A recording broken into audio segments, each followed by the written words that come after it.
Thank you for joining us. It's back to school time, which means doctors, like our good friend Dr. Brian Higgins, their surgeries are set to be inundated with the usual dose of infections and illnesses. But how can you, as a parent, distinguish between something that's mild and a serious illness? And when does your child actually need to see a doctor? Well, GP Dr. Brian Higgins joins us now. Good morning to you, Brian. Good morning, guys. We've just been talking about your surgery over the summer months, relatively quiet. Now, once kids are back in school, you expect it to get busier. Yeah, absolutely. What we see during different times of the year varies, and during the summer it gets kind of nice and quiet, especially when it comes to kids. It's mainly injuries and falls, and then as soon as everyone is back to school or to creche, things start getting very busy again. The bugs are back in town. Yeah. Huh? Absolutely. So children congregating together in classrooms, first of all, it's an ideal breeding ground, I suppose, isn't it, Brian? Yeah, so kids get sick a lot. On average, kids probably get sick about 8 times a year, and most of those infections are what we call self-limiting mild viral infections. Kids get a bit sick for about a week and tend to get better by themselves.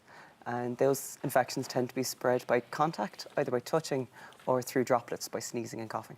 Okay. Lovely. So tummy pains, colds, ear infections, conjunctivitis, this is the regular stuff that children experience. So right now, at the end of the summer, the biggest things we see are gastroenteritis, so the vomiting bug and diarrhoea.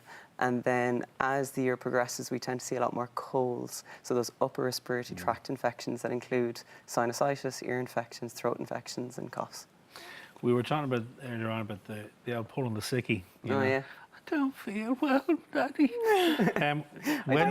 When do we distinguish between that and knowing that we need to go and see yourself?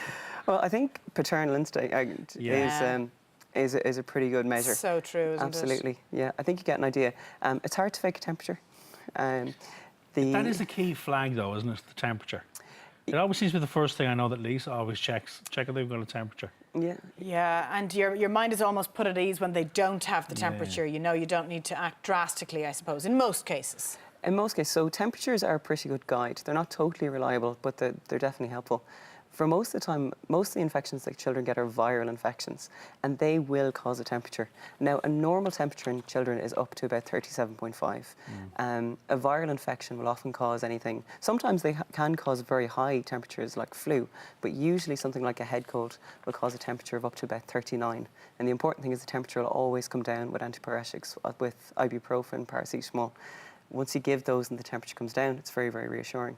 If you have a very high temperature, a temperature going up to 40, or a temperature that's not coming down with antibiotics, you're always better off to seek a second opinion. You can't ignore that. Children with a problem in one spot. Yeah, this is something I say to parents a lot. It's hard to know whether an infection is bacterial or viral, and it doesn't really make a difference insofar as often children will actually cure themselves because they do have an immune system. But both can make kids quite sick. The difference, though, is that bacterial infections will respond to antibiotics, where viral infections won't. Viral infections tend to go everywhere. They're the kid that are complaining with this sore throat, but they also have the runny nose, the sore ears, the big cough. Bacterial infections, so if you have an ear infection or a bacterial throat infection, a tonsillitis, you'll tend to have you'll have a high temperature, you'll feel terrible, but you'll only have clinical findings are you'll only have symptoms in one spot. So you'll have a red painful ear but no runny nose or no cough, or you'll have a sore throat with no cough or no runny nose. Another good flag that was on that list there is, and again it kicks into paternal instinct, is if the child is listless. If they're not themselves, you know, if they're not running around, if they're out of sorts, you know yourself. The parent will pick up on that very quickly, won't they? Yeah, I always say it because I'll often see kids who are a little bit sick, and one of the things I say is I send them home and say, look, when you need to bring this child back into me is if they're listless. If I often use the word clapped out. If they're just lying on the couch, they don't want to engage with you. A child who's clingy, a child who wants to be up in your arms hugging you, getting cuddles. Wants a bit of comfort. Yeah, that's very reassuring for us. But a child who just wants to be left alone, lie down on a couch, always bring them in to see the doctor. Bring them in straight away, okay. And the keeping down liquids is another one, wasn't it, Anna? That's... So gastroenteritis is almost always a viral infection, and so it's usually contacted from hand to mouth, and then it passes through their system. So usually they'll start with vomiting and then get some diarrhoea. the stomach is really irritated, so the kids will be vomiting and then they'll be really thirsty, and then they'll take a big drink, and the stomach that's irritated will stretch. So if you put a big volume into it, it'll squeeze out and they'll just vomit up. Yeah. So what's really important with those is it's small volumes frequently, and it's really hard to do if the little kitty is thirsty, and you have to take the fluids back off them.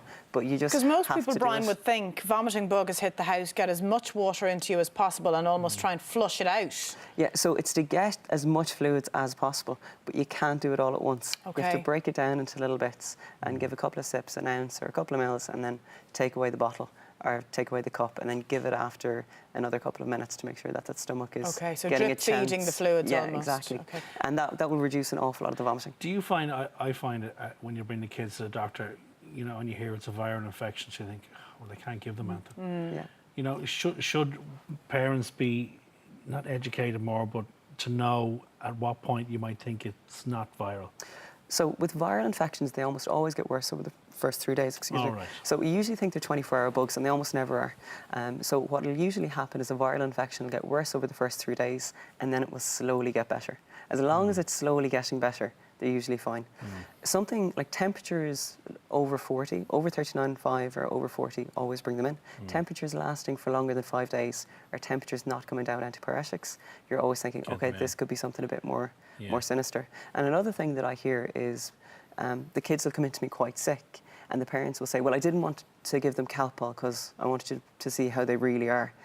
And really, it's actually about giving the Calpol. And sometimes for us, it's that response to Calpol, to paracetamol or ibuprofen. That's important for you to see. That help us make that decision whether this kitty is going to be and okay. Is there one or other that's the best method in terms of taking the temperature down? Parents say different things. Yeah. I would always say give paracetamol first and give it regularly. Give it every 6 hours like clockwork, and then top them up with ibuprofen. The one thing is with ibuprofen, it can irritate the stomach, and also if you're dehydrated, it can be quite hard on the kidneys. So what you're better off to do is give paracetamol regularly, and then give you the ibuprofen as you need it. Okay. In terms of when the vomiting bug hits the house, Brian, I go around with antibacterial wipes, and I'm trying to say, is that the right thing to do, or am I doing perfect thing to do? The horse is bolted, I suppose, at that stage. No, it's all about hygiene. And the thing about illnesses, a lot of the time, is prevention. Vaccines, so important, and then hygiene, so important. So most of those gastroenteritis type infections are spread by contact. So keeping everything clean is absolutely the best thing to do. That's the thing, is as soon as they come out from school, get them to go and wash their hands. Yeah, you know, perfect. Because they're probably doing it in school anyway, but it was like yesterday we were talking about, you know, stuff in their lunchboxes and giving them water, just reminding them to take the water. Constant reminders. To wash their hands. Yeah. Brian, as always. And education. Guys, thanks Thank you very much. Thank you.